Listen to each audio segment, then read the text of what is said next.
Hello and welcome to this unscheduled video, as Halloween did indeed bring me some upsetting news as one of my lifelong heroes sadly passed away. I am of course referring to the legendary Sir Sean Connery, who died peacefully in his sleep in the Bahamas, having been unwell for some time. Therefore, I felt the need to make a tribute video to someone who has brought me so much joy and entertainment throughout my whole life, and I want to celebrate the great man by telling you what I admired most about him.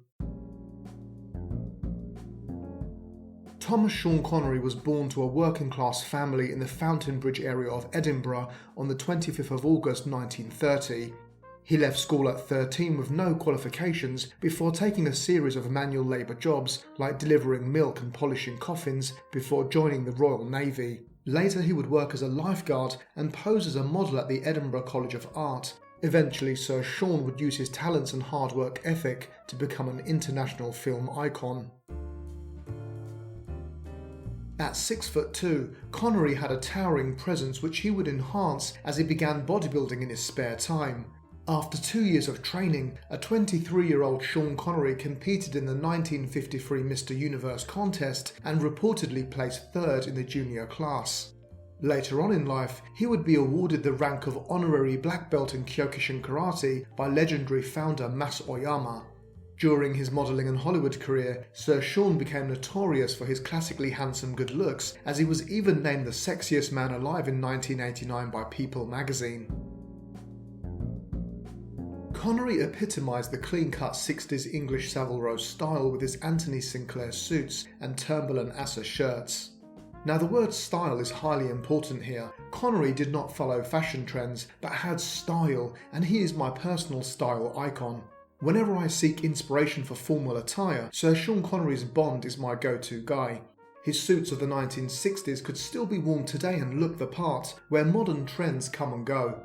Some of my favourite examples of his dress sense appear in the movie Goldfinger and include his golfing attire, his barleycorn tweed hacking jacket with the cavalry twill trousers, and of course, his three-piece Glencheck suit.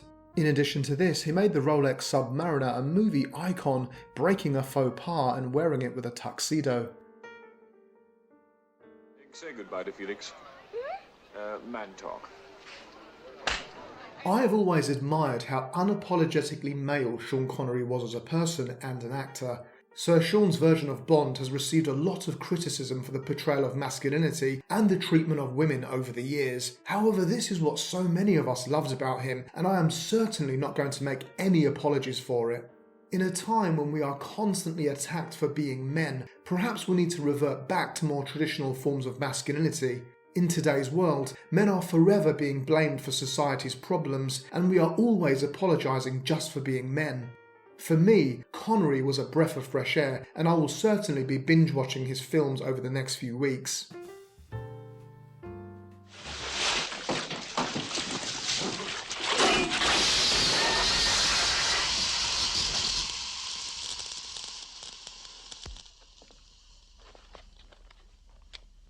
Shocking.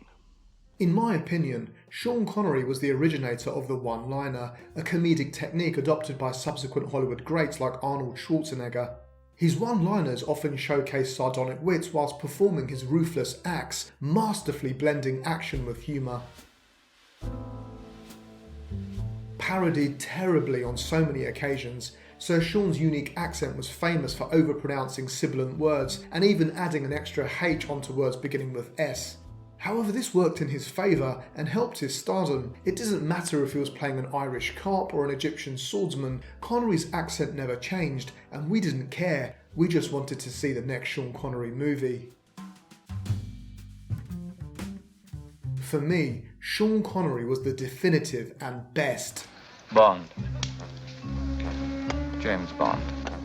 As the first to bring the role to the big screen, he starred in 7 of the spy thrillers.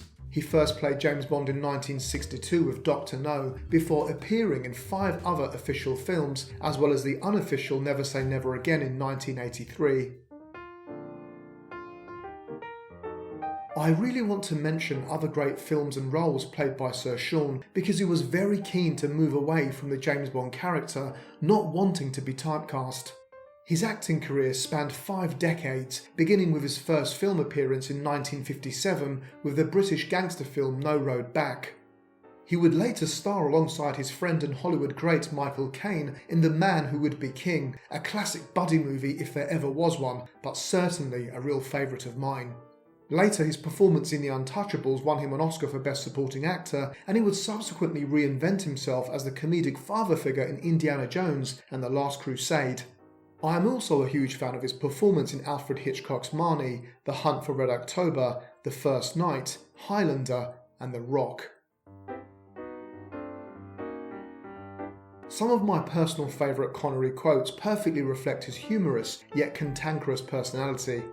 Upon being asked about his bad temper, Connery would reply, "My view is that to get anywhere in life, you have to be antisocial, otherwise you'll end up being devoured."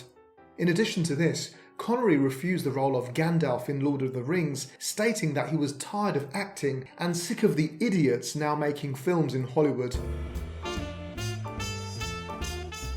Some of Sean Connery's greatest achievements included the Oscar he won for Best Supporting Actor in The Untouchables, as well as being knighted in the year 2000. However, his knighthood was certainly overdue. As a patriotic and proud Scot, his award was delayed by the Labour government because of his support for Scottish independence.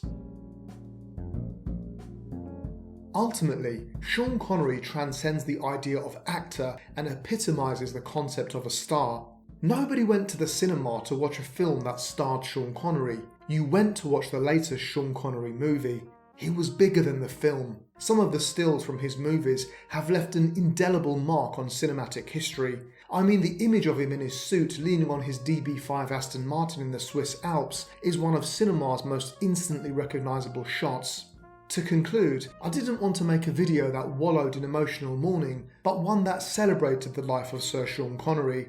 As my brother accurately reminded me yesterday, the man reached the age of 90 and lived a life that most of us could only ever dream of. With iconography like this, one could argue that although the man has passed, he will never truly be gone. His star will always shine. He is the man, the icon, the legend, Sir Sean Connery. Thank you.